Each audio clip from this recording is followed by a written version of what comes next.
Morning world, and welcome to this is not exactly a state of the collection video, but really more of the watches that I've added to my collection in 2020 video. This is all the watches, literally, that I have bought in 2020, and it's crazy. And I think this is a very clear indication that things have gotten really out of hand, because before you've seen, you see rather 14 watches that I have acquired somehow. Some of them were given, but most of them were purchased throughout the year. But let's get into the video by starting with a wristwatch check. And today we actually have this baby over here. Now this one here is a sort of like a very special one to me, and I'll probably do a video on it someday and share the story with everyone as well. But this is the Petronas Syntium team watch. I think some of you know that I've worked for the Petronas Syntium team before, and this was actually a watch that was given to the team members. Yeah, so there we go. But anyways, let's begin just showing you what I've gotten across the whole year. And let's start with the Casios first. I'm gonna get these two little ones out of the way first, so let's just talk about them for a moment. Over here we do have the Casio MQ-24. There we go. Yep, got that right. It's a very small one, and again, I bought this on impulse, along with a couple of other Casios actually, like this one as well, and this one. Actually, a lot of these were bought on impulse, but let's just continue talking about this first. Again, white dial, very basic, very nice. It's a very cheap and accessible quartz, with a quartz movement, of course. And the reason I bought this, pretty cool, because and you find that a constant across most of the range that I have, or rather my buying spree this year, is that they were worn by people, famous people. So that was the theme this year, I guess, sort of, one way or another. But this one was worn by the Pope, actually. Not this watch, of course, but this watch is one that is one that the Pope wears. The other one is this. I think some of you may find it very familiar. This is the Casio CA53W. Check that out. Let me do a... there we go. Now this one here, again, very simple, straightforward calculator watch, very nice. And one thing I realized as well, very good conversation starter, and when on the wrist you don't really feel it at all. So it's very much lovely, and also it has rather interesting cult status. So in this case, this was from Back to the Future. I think Walter White in Breaking Bad also won this. Also Dwight Schrute from The Office. It's my favorite TV series of all time. Moving on, we've got this one over here. Now this over here is this is the Mission Impossible one. Oh, I love this actually. This is the DW290. Should have cleaned my watches before showing them to you. But there we go. This is the DW290 and has the electroluminescence backlight, of course. Again, I'm not going to dive like very deep into all these watches, and I might do you know, individual videos on them and tell the stories about how I got them, because to me I think watches are so much more than timepieces. They are ultimately instruments, and they carry stories and stuff like that as well. And I think to a lot of people as well, that is something that you know, you find, or rather to many watch collectors, that's something that they find important. Alright, now let's see, what do we have here? This one here is the Casio Duro, the one with the Marlin one. I think there's a new one coming out for 2021. Of course, its number is the MDV106. Has a very huge case diameter, and of course a rotating bezel. Now this is a dive watch, and the beauty of this watch is that it is very accessible dive watch price, which is something that I love a lot, and it sits really huge on the wrist actually. But yeah, love this a lot, and I think I did show the opening of the box for this one in one of the previous videos, if I don't recall wrongly. Now moving on, oh, by the way, of course, this watch is famously worn by none other than my friend Bill Gates. And over here we do have the Casio Royale. There we go. Let me see if you can check that out. There we go. Now the Casio Royale has its own legendary cult status thing. It's the AE1200, and yeah, for its price, I think this is pretty fantastic. I think you can get it from about $25–$35 Sing. So and they have a black color variant right now with the whole black bracelet and stuff like that also. But I love it. I think it's really nice. It's one of those nice pieces where you want to have a little casual look, and then and of course something that comes with a bracelet, and then you just throw it on and head out. That you have this particular Casio Royale. Again, I would love to tell everyone more stories about how I got all these pieces and the stories behind them. That would be really awesome. Can't wait to actually do that video for you. Now let's move on to the G-Shocks. We have two over here. One, of course, is the very famous Casio. Let me get this baby in focus. There we go. Oh, just as I said that, it went out of focus. There we go. So I did manage to get the black on black. Now this is the model number GA2100. It has the carbon core guard structure in place. I think the first, if I'm not wrong, correct me if I'm wrong, but the first Casio G-Shock to have the carbon core guard structure. And yeah, it was rare because this particular one, the black on black, it got sold out like super quickly. And when I realized it was finally going to get back in stock, I literally camped there and made sure that I got it. Very happy with this piece. It is very light, and you know, you don't even feel like you're wearing it, just like a lot of other G-Shocks as well nowadays, especially with the smaller faces. Now this baby over here, oh, check it out. Very happy to add this to my collection, and special shout out to Dexter if you're watching this. Thank you so much. This is awesome. So this is given to me by Dexter. It was his. This is the G-Shock's Johnny Cupcake edition. It's a 6900 model, and it also sits a little bit bigger on the face wise, and the light, check that out. Ooh, that is a beauty, isn't it? Again, would want to dive deeper into all of these watch stories with everyone, but this one here is going to have a very special place in the watch box. Really loving this a lot, and yeah, and I'm actually quite worried to wear this out because I don't want to overwear out the the strap and everything. But you know what? I love it a lot. Again, huge shout out, Dexter. Thank you very much for this one. Now, we have this two here in the center.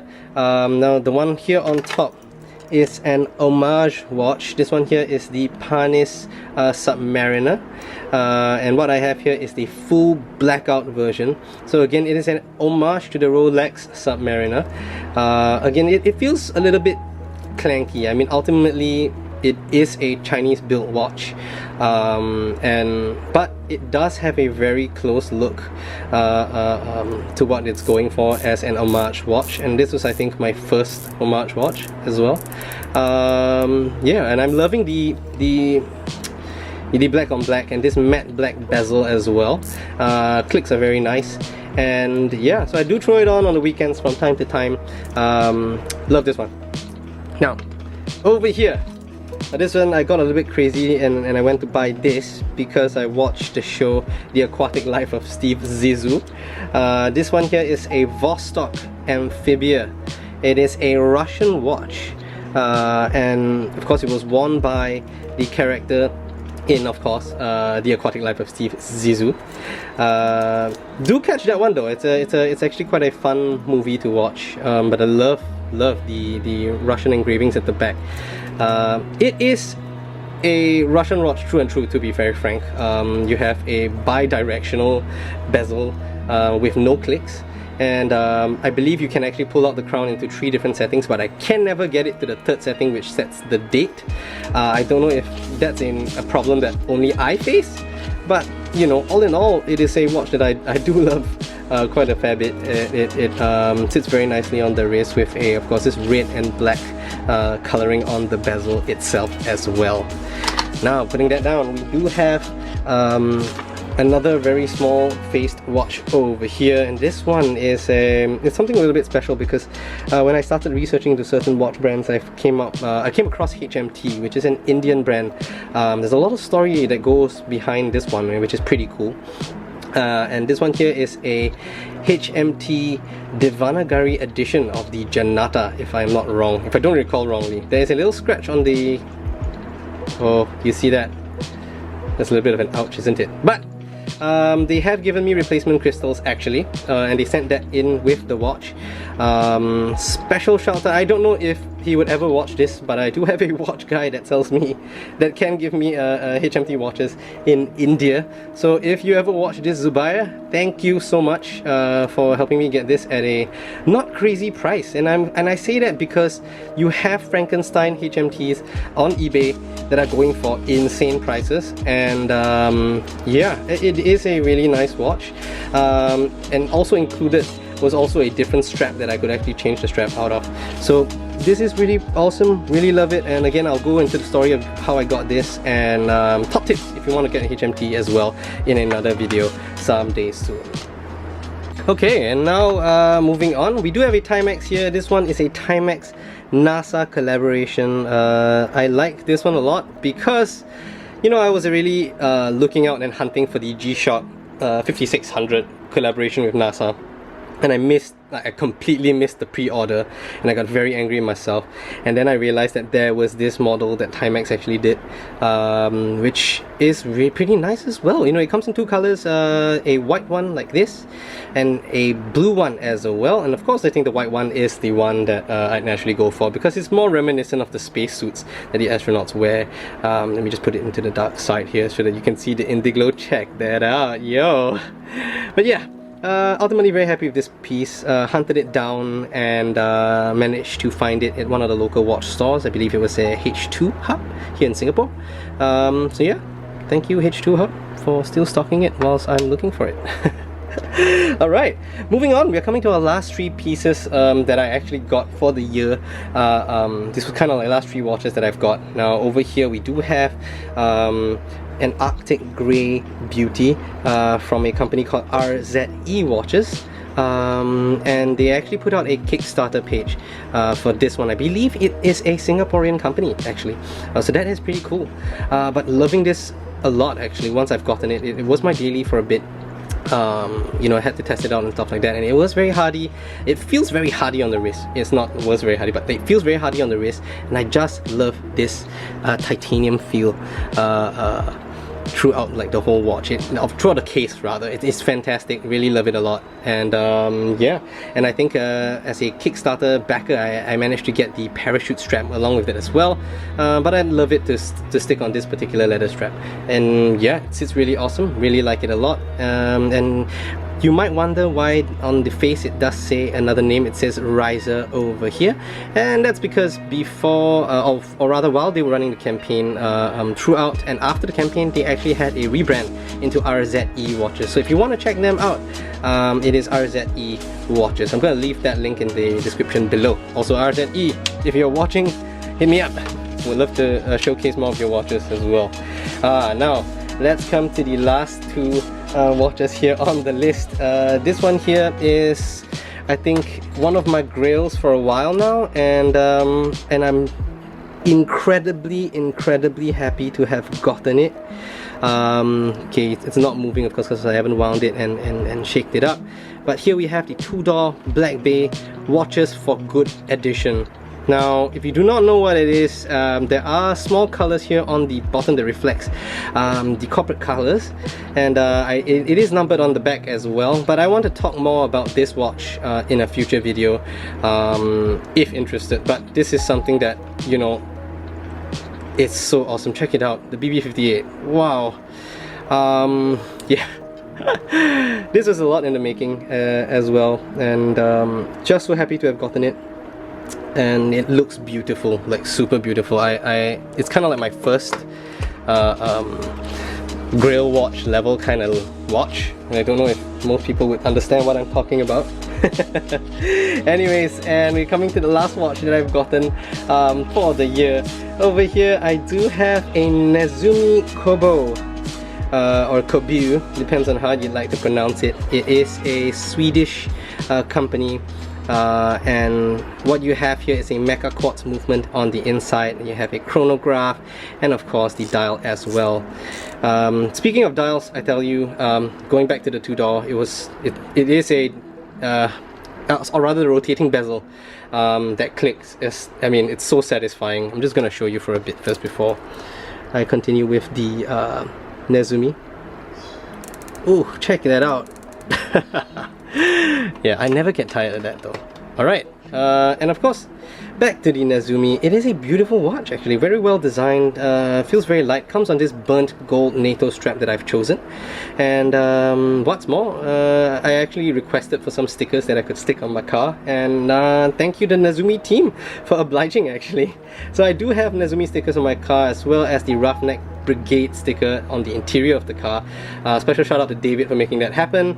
But yeah, lovely. There is a Nezumi and a Roof, that's RUF, collaboration coming up soon. So I'm actually quite excited for that, and I can't wait to see when it's released. That's limited to 200 pieces. This one is not, so you can still get it from the Nezumi store. Again, we'll link all that in the description boxes below.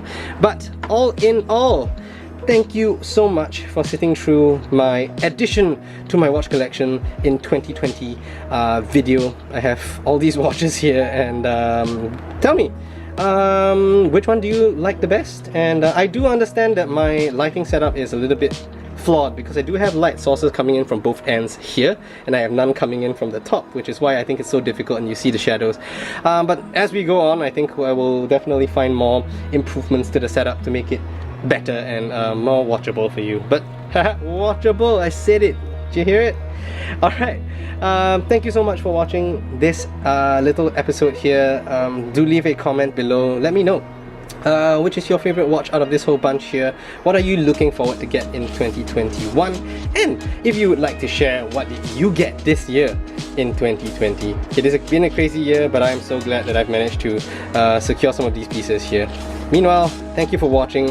As always, do remember to hit the like button, subscribe, and I will see you in the next one. Bye bye.